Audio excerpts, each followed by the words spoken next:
Welcome to another Empires and Puzzles Books video. Today I want to talk about this challenge festival that we just had. Because Small Giant changed the game, and I can't tell if nobody noticed or nobody cared or nobody thought that it didn't matter. But it did to me, and I think it's one of the reasons I comfortably scored 10th. So I made it in the top 10 in this event, where others that I know were struggling.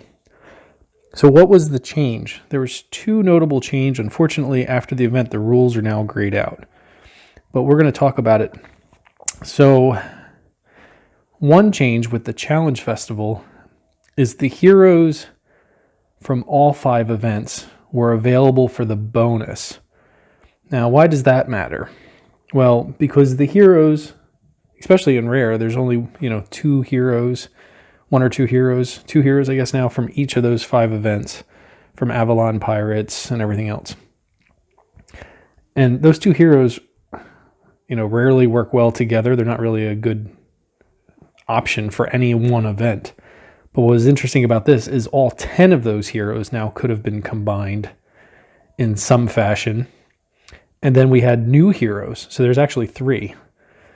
So I should back up there. So there used to be 2 heroes from each event. Now they added a new hero, and the new heroes are really phenomenal, and they pair really nicely with some of the other heroes. So there are these massive bonuses for including heroes from the events. It's like 20% attack. And I think they get health and defense as well, although health and defense isn't really relevant for anyone who's being competitive, because if you're being competitive, you're ideally only making 1 move, so your health and your defense rarely get affected. The other thing, and this was a big change, is that there is now a penalty for using multiple heroes of the same color. So you use 1 ice hero, no big deal. You use a second ice hero, they both get penalized 10% off their attack. A third, 20% off, and you get to full mono, you're losing 40% of your attack. So you're losing all that benefit of mono. Well, not all the benefit, because obviously mono is still very strong. You're losing the attack benefit, the multiplication factor of mono, especially in regards to tiles. Now, you still have the benefit of mono for being able to stack elemental defense down with regular defense down. And you still have a crucially important part of mono, which is mana efficiency. You make 1 diamond and set it off, you charge everybody as opposed to just a few heroes. But I am of the thinking, especially after this event, that is not necessarily as significant. Now, I do think that gets significant in the last few stages. But let me just show you what I'm talking about here. So we look at player number 1 here, mono team, and no heroes. Well, actually, Chick. Chick is so no heroes, no event heroes. So there was no bonus. Now, I don't know what these players would have used on any other level. This just shows you the last team they used to improve score. So Fur here in second. Again, traditional ice team. Ice tends to be the strongest for 3 stars because of Nordry. The elemental defense down is huge. And Gunner, the shared damage and defense down. And Costume Ulmer for the attack up. So the 3 of them, and they're doing it here just like I usually do it with 2 Carols. That is a traditional team. Let's look at Colonel Indiana Longnuts. Similar deal. Some people really like the Chick Jr., the hit all. I'm not a big fan of Chick Jr., although there's some really great reasons to use Chick over Carol. But at this point, I'm emblemed on my Carol, so I stick with them. But again, traditional mono ice team. Dumbledore. All right. Now, this person probably improved scores last, if I had to guess, on stage 8, where ice was not allowed or reflected. But they're using a nature team here. Dolgon is super important on the second charge. The negative 56% defense and the shared damage. So it's sort of like a Gunner. But again, no event heroes, so no bonus. Where are we at? We were there. We go here, the traditional ice. traditional ice, traditional ice, traditional ice, and veteran. The variation here. I'd be curious about their firing order with Dogon in the center. We're going to skip over me for a minute, but I'm just going to go through these. This is a fairly traditional fire team for these events. The Namahajis, you just stack them up and let them have at it. This person, I looked at this team, a couple people I've seen using this Nashgar. Sniper with the shared damage with massive amount of power, so that seems to be working out for some players. Ice, nature, ice, ice. So I'm not going to go through everybody. You can do this on your own, at least while this is still up. But I just want to document, I mean, you're just seeing the same ice team over and over. Mr. Random. Even Waffles, love Keon Lee.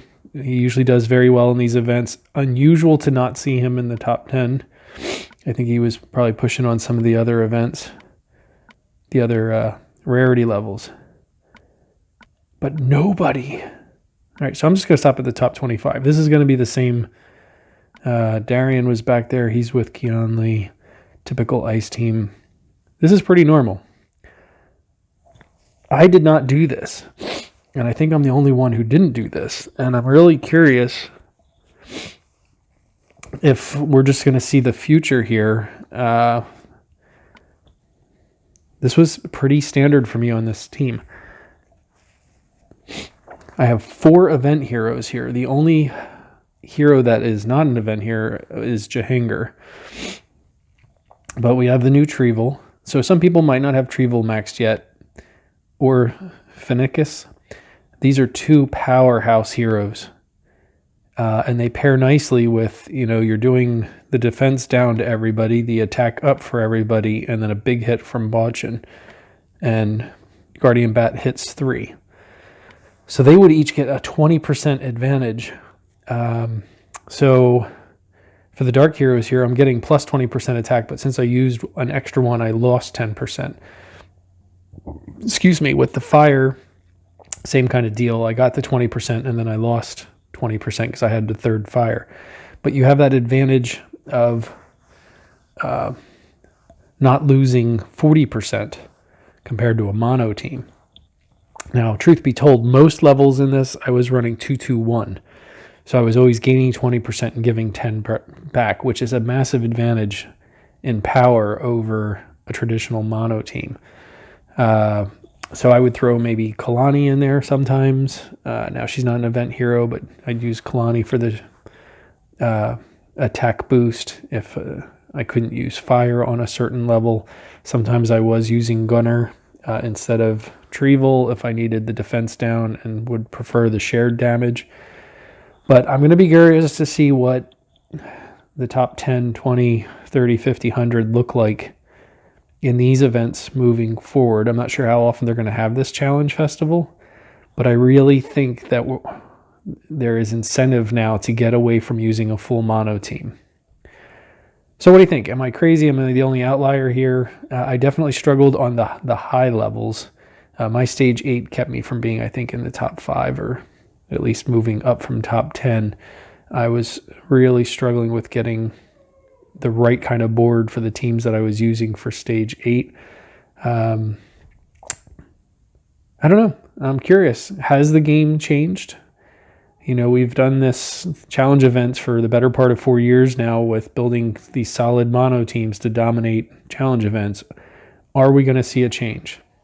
Now, I'm only concentrating on rare here because I didn't have the time, motivation, or energy to really push the other events. Epic, I did one time through, got into the money spot as far as being in the top 300 for getting the prize, the 4-star Ascension item. And Legendary, I didn't feel like pushing. But looking at the teams, it's still pretty much the same. You do see a lot of Guardian Gazelle, which would have been a bonus. And I'm sure, but like even here, so this person was using Marjana. If they would have chosen Guardian Falcon over Marjana, they would have got a 20% attack increase. So even these teams that you're seeing with Marjana, I think there's this assumption that you use the 5-star, but the 4-star from the event that would have got the 20% bonus might have been a much better choice. Epic, you're definitely going to see Guardian Falcon there and Sir Lancelot. So that you got 2 heroes getting that 20%, but you're giving 10% back. Well, you're giving 40% back because of the full mono team. So, I don't know. Let me know in the comments. What do you think? Is this game changing? Are people slow to catch up? I really think that we're going to see different kinds of teams moving forward in these challenge events. Let me know your thoughts.